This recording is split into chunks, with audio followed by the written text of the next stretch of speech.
So thank you so much, gentlemen, for being with us today for our community conference, which is this year focused on research. So we're very fortunate to have both of you from Skyhawk, given the clinical trial that's currently happening in Australia and New Zealand. And given both your busy schedules, we are doubly appreciative of your time. So thank you so much for being here with us today. It's a great privilege to be with you, Tammy. You know, what you've done in Huntington's in Victoria, I think it's for almost 50 years is just extraordinary. So I'd be most appreciative if you could introduce yourselves. And Bill, we might start with you. I'm Bill Haney. I'm CEO and co-founder of Skyhawk. I've been working on how technology could help vulnerable people for a very long time. And I live in Boston, which, is a painfully long distance away from the beauty of Australia, but is well centered for drug development. Yeah, I'm Sergey Paushkin. I'm a scientific co-founder of Skyhawk, and my commitment to this disease also coming from very long commitment to rare diseases. I was working for 15 years on spinal muscular atrophy. I was a part of the team that discovered the drug and then developed this. That was eventually approved for that patient population. So, and before that, I was working on Duchenne muscular dystrophy and other diseases. So I have a huge commitment for rare diseases and neurological diseases, and that's what brings me to Huntington disease, and I have a great passion for the patients with this disease. And I've had the pleasure of meeting some of your team members, and what comes forth to me is the passion and commitment for the Huntington's community. And we're so fortunate to have Skyhawk with the knowledge base that you all have as a collective, focusing on this particular clinical trial. And so I'd be really interested in hearing about the phases that led to Sky 0515. Well, I think, Sergey's being humble. And I'll just say that, there's a revolution underway in that for novel therapeutics. And as you probably know, the central dogma of biology is DNA makes RNA makes protein. And the challenge in Huntington's disease is, as an example, a challenge of the Huntington's protein. The first ever drug to figure out how to help neurological patients, with a very challenging disease, by going upstream of drugging the protein to drug the RNA successfully, was invented or co-invented by Sergey. And he was on a journey similar to the one we've been on with Huntington's. It was a challenging work. Nobody had ever been able to solve the spinal muscular atrophy disease effectively before, and definitely not with a pill. So, for most people, a pill versus a 14-hour brain operation is not a difficult decision. And so Sergey is a pioneer in this most important field. And so the chance to work with him and to build a team around how we would take the first drug that was approved to help rare neuro patients who had never had any disease-modifying therapy before, that had anything like the profile of a small molecule, and move into Huntington's disease, is very exciting. And we started with building a tool set that would help us invent this drug, and then doing a computational work to figure out how you would design a molecule that would specifically and effectively drop HTT mRNA. And then if you were building the best ever therapeutic, what else would you want it to do? And we decided we wanted to co-modulate a target called PMS1 that drives CAG repeats and makes Huntington's disease progress more aggressively. So something that could do both things. We started designing it in computers. We then built it in vitro systems, so in test tubes, and then in cell lines, and with a series of biological tools before we moved into mice and rats and then monkeys. We scanned the world thinking about where we would run the phase 1 trial, initially in healthy volunteers. And we chose Australia in part because of your good work. We felt that the Huntington's population in Australia was well-educated, was sophisticated, was mobilized, and frankly, particularly in Victoria, underrepresented in the historical trials. Just the other people hadn't served the people of Victoria well. And we've been open in Australia. We've now shown in humans, I think it's fair to say, without sounding graceless, without question, the best drug ever in terms of % reduction of Huntington's protein. Our the SAD and MAD in healthy volunteers proved 72% reduction in Huntington's protein. Nobody's ever done that before. We proved that we were able to do that and modulate PMS1, which is something we really wanted to do. We think that's got great benefit for Huntington's patients. There is one other pill. It doesn't modulate PMS1 at all, and it provides well less than 50% HTT reduction. We've been dosing Huntington's patients in Australia for the last 3 months. We're happy to say the results so far, and it's obviously early, but the results are, as good or better than we hoped for. We obviously have a lot of work to do, but I think we're the first people to ever open a phase 2/3 trial in Australia and New Zealand.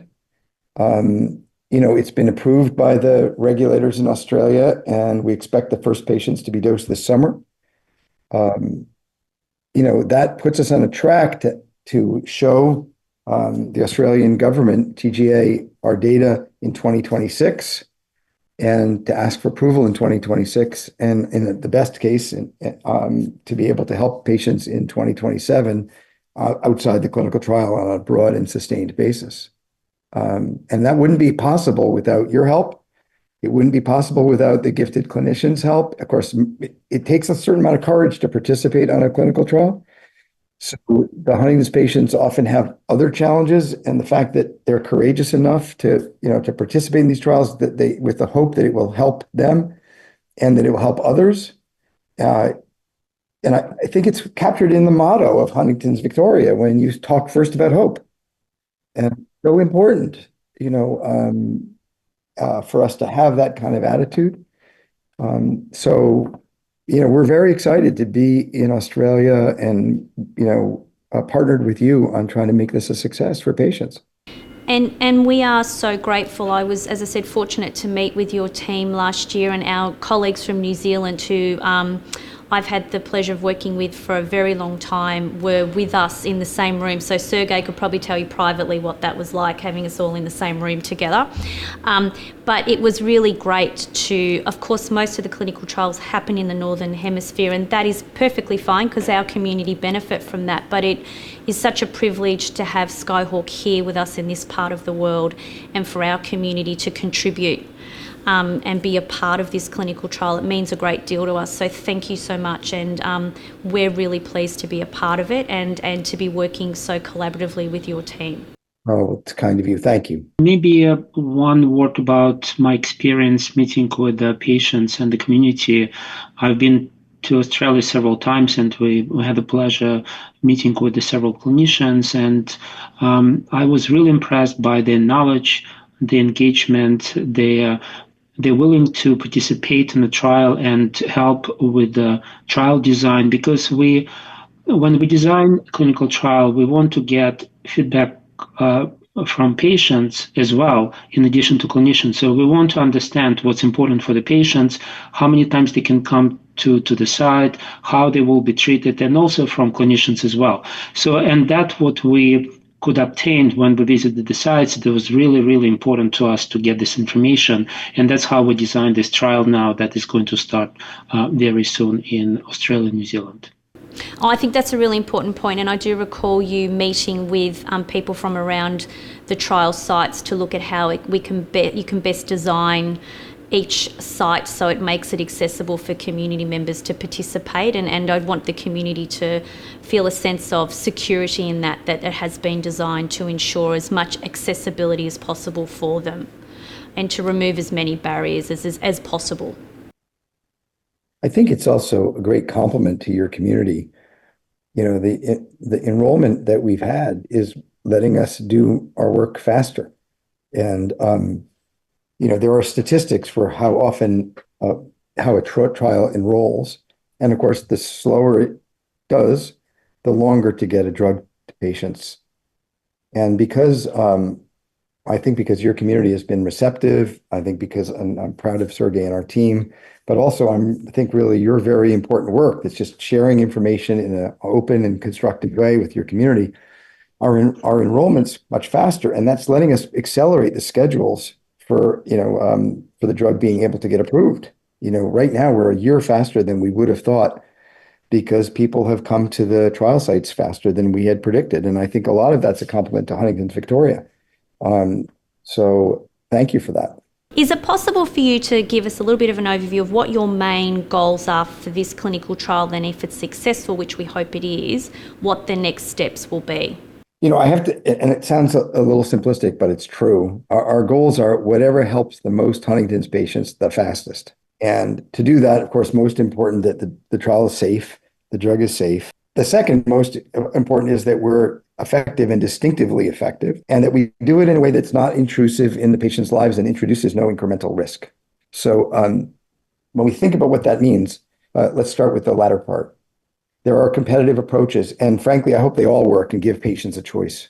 A pill like Skyhawk's that you can take at home, that's out of your body in 30 hours. If it's inexpensive to make, you can take it with you wherever you go. You don't need to go back to the hospitals if you don't wish to. Is designed to just make the patient experience best. Then our goals are really, again, are simple. Can we drop Huntington's protein, across the tissue, broadly speaking, by more than 50%? And as far as we're the first people to ever be able to prove we can do that. We'd obviously like to prove we can do it sustainably over a long period of time. And then to co-modulate this other biological target, PMS1, that we think exacerbates Huntington's disease, and that if we can change it, will slow the onset and shorten the course or reduce the effects of the course of disease. So our goals have been safe drug that's easy for patients, introduces the absolute minimal amount of incremental risk, ideally no incremental risk. We saw no tox challenges in patients and humans we've tested so far. We've been in patients for 3 months. We haven't seen any problems. We don't know of any problems, but we hope that there was nothing. Most drugs have some sort of a challenge, so we would expect some sort of something, but we've seen nothing that's of any sustained concern. And then this kind of ongoing process. So what we saw in healthy patients, healthy volunteers, that we see in patients, and we think we'll know an awful lot about that, 6 to 12 months from now. Bill perfectly described this. Just maybe emphasize a little bit as a scientist the role of the second protein we are targeting with this PMS1. It's been the entire field, if we go to any kind of Huntington meetings now, the entire field is really focused on this type of mechanisms. And this is one of the key factors for the disease progression, so-called somatic expansion. It's really important for these patients because we need to not only lower mutant Huntington protein, but also stop the progression, the expansion happening in these patients. And that's what the second target does. And we're very excited to be able to provide these two kind of dual action for the same molecule. I want to thank you both so much for your time. And is there anything that either of you want to say before we finish today? I just want to thank the clinicians and Huntington patients for helping us to making this happening. And I would like to mention, like everyone who joins Skyhawk, and people ask me what really different about Skyhawk, and I tell two things: science and commitment to patients, and that's why we're here. For we do the work to really bring this medicine to patients, and that's our commitment. It's very personal for us, and we think that we're doing it together. Like we think that you, the patients, the clinicians, and we are collaborating together to figure out how we can help the most people the fastest. And our goals are exactly the same. We have different roles to play, but our goals are exactly the same. I cannot thank you both enough. And can I say the commitment of Skyhawks comes through from your team and the members that I have met. And we are very, very fortunate that you are running the clinical trial here. So thank you both. I know how busy you are, and I know that the community are really going to benefit and enjoy this presentation. So thank you. Thanks, Tammy. Thank you. Thanks a lot.